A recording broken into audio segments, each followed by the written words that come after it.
दोस्तों, मेरा नाम है कुमकुम बिनवाल। एक उत्तराखंडी होने के नाते मुझे हमेशा इस बात पर गर्व रहा कि हमारे यहाँ महिला अपराध बाकी राज्यों के बनस्पत कम है। लेकिन अंकिता भंडारी के साथ जो हुआ उसके बाद मेरा ये विश्वास भी टूट गया है। दोस्तों, उत्तराखंड के श्रीनगर की मासूम अंकिता भंडारी के साथ जो कुछ भी हुआ वो सत्ता की हनक में गरीब आदमी के कुचले जाने का जीता जागता प्रमाण है। बीजेपी की डबल इंजन सरकार के पूर्व मंत्री विनोद आर्या के बेटे पुलकित आर्या ने खुद को खुदा समझकर एक गरीब घर की लड़की को वेश्यावृत्ति में धकेलने की कोशिश की और जब उसने ऐसा करने से साफ इनकार किया तो उसे बेरहमी से मार डाला गया।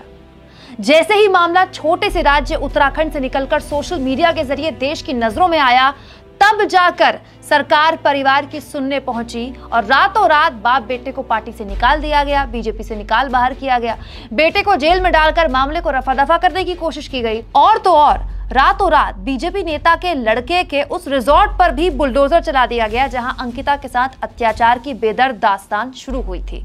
लेकिन बात बात पर बुलडोजर चलाकर फैसला ऑन द स्पॉट करने वाली बीजेपी सरकार के लिए ये बुलडोजर वाला दाव अब उल्टा पड़ गया है, क्योंकि अंकिता के पिता ने उत्तराखंड की बीजेपी सरकार से पूछा है कि सरकार ने रातों रात रिजॉर्ट क्यों गिराया जबकि वहां सारे सबूत थे। यानी जिस बुलडोजर वाले न्याय पर अब तक तालियां बजती रहती थी, उसी बुलडोजर पर पीड़ित परिवार खुद सवाल खड़ा कर रहा है कि क्या ये सब कुछ आरोपियों को बचाने के लिए किया गया, साजिश के तहत। सरकार ने जो मनंतरा रिजॉर्ट की तोड़ फोड़ किया, ये क्यों किया? सबूत मिलते हैं वहाँ से। लड़की का देश संस्कार तभी होगा जब लड़की का पोस्टमार्टम रिपोर्ट पूरी फाइनल रिपोर्ट मिलेगी। दोस्तों, याद कीजिए, एक बार पीएम मोदी ने ना महिला अपराध को लेकर बहुत अच्छी बात कही थी। उन्होंने कहा था कि हम हमेशा लड़कियों से पूछते हैं कहाँ जा रही हो, किसके साथ जा रही हो, कब तक आओगी, लेकिन अब वक्त आ गया कि हम लड़कों से पूछें कि वो कहाँ जा रहे हैं, किसके साथ जा रहे हैं, कब तक आएंगे। पीएम की इस बात का मर्म था कि हम अपने समाज के लड़कों को सुधारें तो लड़कियां अपने आप सुरक्षित हो जाएंगी। तो ऐसा लगता नहीं कि उनकी ही डबल इंजन की उत्तराखंड सरकार के पूर्व मंत्री के सुपुत्र तक ये बात पहुंची है या उन्होंने कभी इस बात के मर्म को समझा है। इस पूरे मामले में शुरुआत से लेकर अब तक स्थानीय पुलिस और राज्य सरकार का रवैया ढुलमुल रहा, ये परिवार वालों का आरोप है। अब अंकिता के परिवार का इस पूरी की पूरी जांच पर से ही विश्वास उठ गया है और उन्होंने कहा है कि जब तक पूरी की पूरी पोस्टमार्टम रिपोर्ट नहीं आती वो अपनी बेटी की अंत्येष्टि नहीं करेंगे। खुद उत्तराखंड के डीजीपी अशोक कुमार भी पहले जानकारी दे चुके हैं कि अंकिता पर गलत काम करने के लिए बीजेपी के पूर्व मंत्री के सुपुत्र का लगातार दबाव बन रहा था। दोस्तों, अब 18 सितंबर की एक व्हाट्सएप चैट भी सामने आ गई है जिसमें अंकिता अपने दोस्त को बता रही है कि एक शराबी गेस्ट ने उन्हें जबरदस्ती गले लगाने की कोशिश की। तब रिजॉर्ट मालिक पुलकित आर्या के मैनेजर अंकित गुप्ता ने उसे चुप रहने के लिए कहा। अंकिता से कहा कि वो चुप रहे।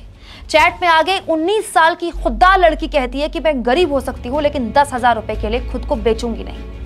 दोस्तों, ये चैट बताती है कि 19 साल की एक खुददार लड़की अपनी आखिरी सांस तक अपने सम्मान के लिए लड़ती रही।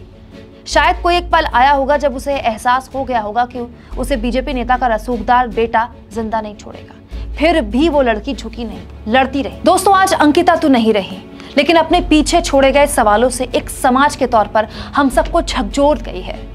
एक 19 साल की सामान्य परिवार की लड़की को क्या अपने पैरों पर खड़े होने का, सम्मान के साथ नौकरी करने का अधिकार नहीं है? आज अंकिता के तीनों गुनहगार जेल में हैं। परिवार कह रहा है कि केस फास्ट ट्रैक कोर्ट में चले और आरोपियों को फांसी हो। संभव है कि यह सब हो भी जाए, लेकिन उस मानसिकता को सूली पर कैसे चढ़ाया जाए जिसमें सत्ताधारी दल का नेता अपने आप को सिस्टम, पुलिस सबसे परे मानता है, खुलेआम एक 19 साल की लड़की पर गंदा काम करने का दबाव बनाता है और जब वो ऐसा करने से मना करती है तो उसे बेरहमी से मार डालता है। आप इस मुद्दे पर क्या सोचते हैं? कमेंट बॉक्स में जरूर लिखिएगा। और दोस्तों, हमारे फ्री जर्नलिज्म को आपके सपोर्ट की जरूरत है। वो तभी होगा जब आप थैंक्स के ऑप्शन का जितना हो सके उतना इस्तेमाल करेंगे।